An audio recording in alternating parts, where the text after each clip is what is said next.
from day one in a very, very social world. And so what that means is the way that those behaviors or sub-micro personalities start to organize themselves is always under the influence of the society in which they're embedded. And so, you know, Piaget talked about the child as being as having basic built-in reflexes at birth, and that those reflexes are then elaborated up into more and more complex structures. But you can think that even the elaboration of those basic reflexes, even right from the beginning, like there's a rooting and sucking reflex, which you can elicit from a child by tapping on the side of its cheek when it's very newly born, and it'll search to try to put what's tapping in its mouth.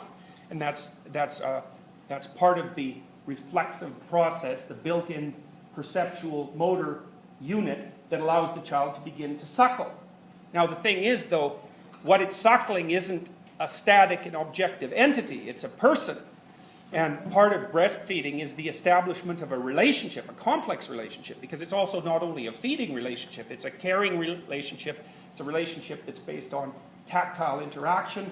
There can be nervousness associated with it, and often is, especially for a new mother. It's a very complex, dynamic social act. And so what that means is that right from the beginning, in order for the baby to engage in that process properly, it has to allow its initial reflexive movements to be modified by social necessity immediately. So for example, if a baby is breastfeeding, it can't bite. And you know, it doesn't have any teeth, so being bitten isn't necessarily a catastrophe, but it's not pleasant. And so what will happen if the baby bites the mother is that the mother will pull away and startle the baby, and then the baby will cry, and you know, the mother will be at least startled by the error. And so the baby has to learn to be civilized in some sense right off the bat. Now, you know, when Freud was talking about the process of socialization, he tended to concentrate more on toilet training, you know, because he thought of that as the first place where the first major place where the id of the child, which Rogers would regard as the organismic experiential domain, is brought under control of the superego, right? Because the baby, obviously, its fundamental biological function is to relieve itself, but that has to come under very, very strict social control. And it's a complex form of learning. You know, it's basically the acquisition of voluntary control over what was heretofore an involuntary reflex, essentially. And so that can go well or it can go badly, and it can go very badly. So I knew a family who had a daughter at one point, and that daughter would only defecate in her diaper when she was 3. So that meant she had full voluntary control of her bowel function, but there was no way she was going to participate in the social ritual that surrounded proper toileting. There was a war going on, like a serious war. And that sort of thing happens, well, not infrequently. And of course, you remember in the Crumb movie, the mother, the boys accusing the mother of giving them enemas, and her, of course, denying that any such thing happened, which was something that made both of them roll their eyes. You know, and they all laughed, but it's really not particularly amusing. So, anyways, my point is that even at the micro level, the manifestation of what we'll call micro-personalities expands and organizes into an environment that's conditioned by social expectation. Okay, so then, and this is something we haven't talked about before, one thing you might ask is, okay, where does the social expectation come from? Now, that's a very complex question, because in some sense that's the same question as where does culture come from? And that's partly a complex question because you have to take into account evolutionary history, which provides the substrata for the development of culture, so that would be human biology. You have to take that into account. And then you have to take human history into account, and where what you don't have to take into account is not clear, right? Because it's very difficult to track the origins of the social routines that make up the fundamental social contract. You know, we know how to behave properly, roughly speaking. We have a set of expectations and a set of wants about the way that other people are going to behave with regards to us, and they return the favor. And everyone is participating in this, and everybody basically knows it, unless they're very poorly socialized, and you can usually tell that right away. You know, kids can tell that, because if a 3-year-old is playing with another 3-year-old, and one of them is poorly socialized, and so maybe has the behavioral repertoire of a fairly badly behaved 2-year-old, the other 3-year-old, being socially sophisticated, will say, will not play with the first one. So, even though they might be perfectly happy to play for a time with an actual 2-year-old. So, it doesn't take very long. It's really at about the age of 3 that children are already sophisticated enough to have embodied the rules that constitute appropriate cultural behavior.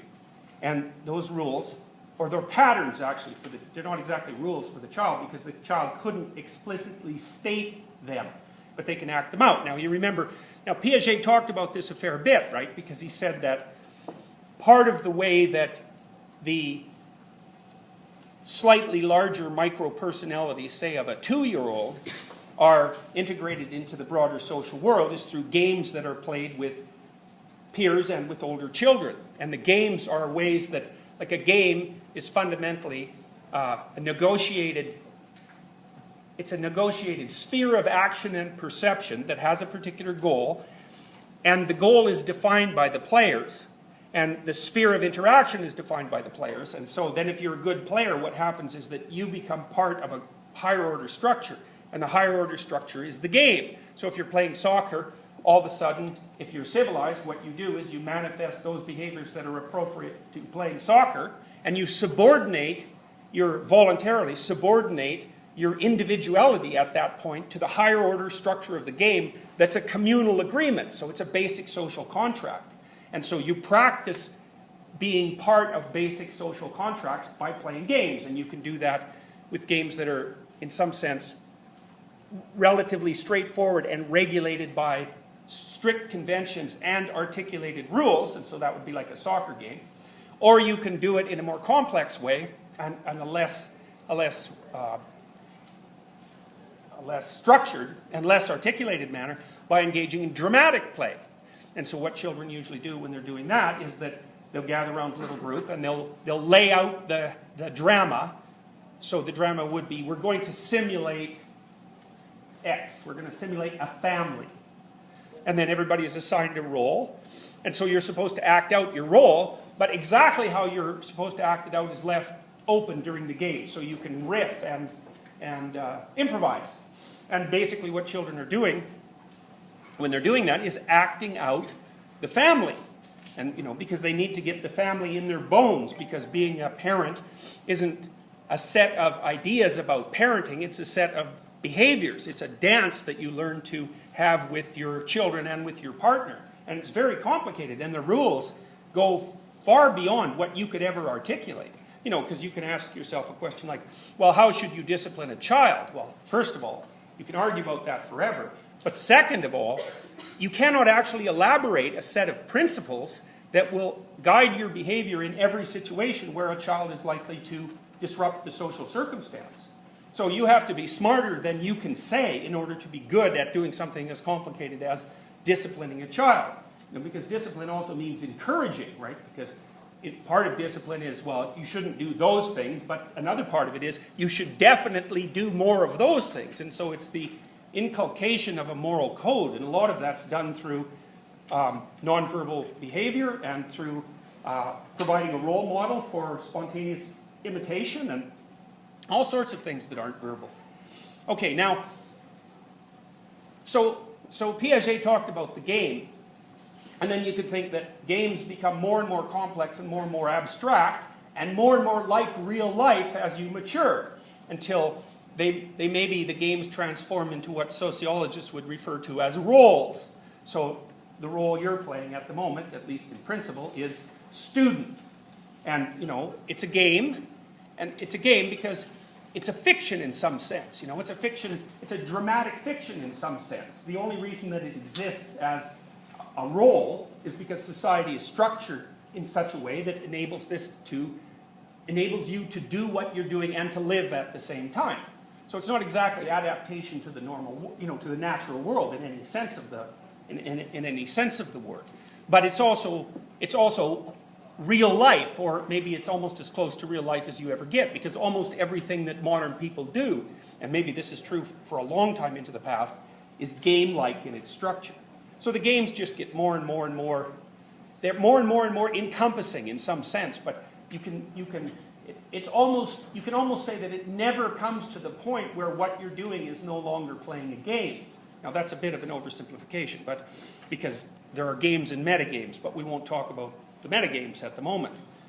Okay, so now you can understand sort of some of the lower order games, and you can even understand some of the higher order roles. Like you could basically articulate in some sense what it means to be a student. But if you go up the hierarchy, because good person, a subset of good person could be good student, you can kind of articulate what it means to be a good student, although you can't fully articulate it. But if you go at levels above that, like be a good citizen or be a good person, it gets more and more difficult to fully articulate because, of course, it's more and more abstract and it encompasses more and more territory.